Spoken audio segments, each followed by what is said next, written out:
যখন তার আত্মাটাকে বের করা হয় তখন আত্মাটাকে চক্ষু দেখতে থাকে, ওই যে ওই যে ওই যে ওই যে বের হয়ে গেল, তারপরে এভাবে আত্মার দিকে তাকাতে থাকে, বের হয়ে যায় আর চোখটা খোলাই থাকে। কেন?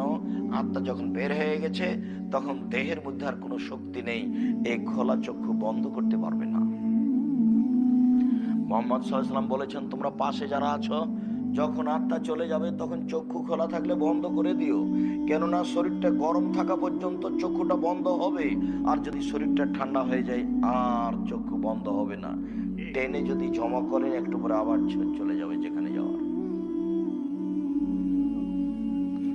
ওই সময়তেও দেখতে থাকে কিভাবে তার আত্মা বের হয়ে চলে যাচ্ছে।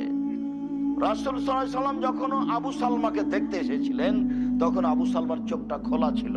তিনি তার চোখে হাত দিয়ে বন্ধ করার পরে এভাবে কথাটা তিনি বললেন।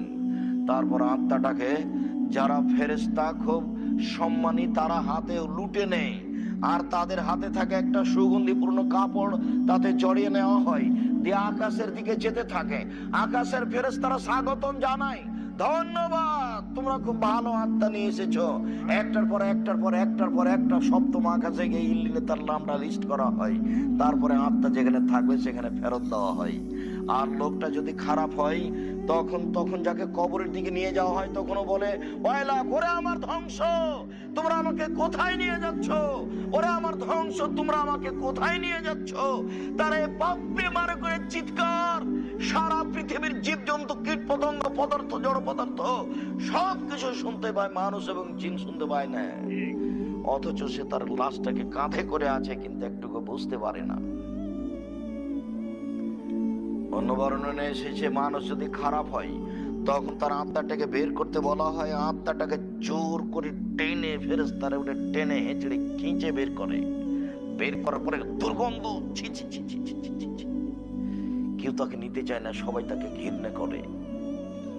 তারপরে এইভাবে আত্মাকে প্রথম আকাশে নিয়ে যাওয়া হয়। প্রথম আকাশে নিয়ে যাওয়ার পরে বলে, ছি ছি ছি, তোমরা কি আত্মা নিয়েছো, খুব দুর্গন্ধময়। তারপর উপরে আর যাওয়া হয় না, ছিটকে তাকে নিচে ফেলে দেওয়া হয়। নিচে ফেলে দিয়ে তাকে সিজ্জিনে লিস্ট করা হয়। সিজ্জিন আছে নিচে আর ইল্লিন আছে উপরে। সিজ্জিনে তার নামটা লিস্ট করে তাকে কবরে নিয়ে আসা হয়, যেখানে সে থাকবে আত্মার জগৎ। এবার দুইজন ফেরেশতা তার কাছে আসে।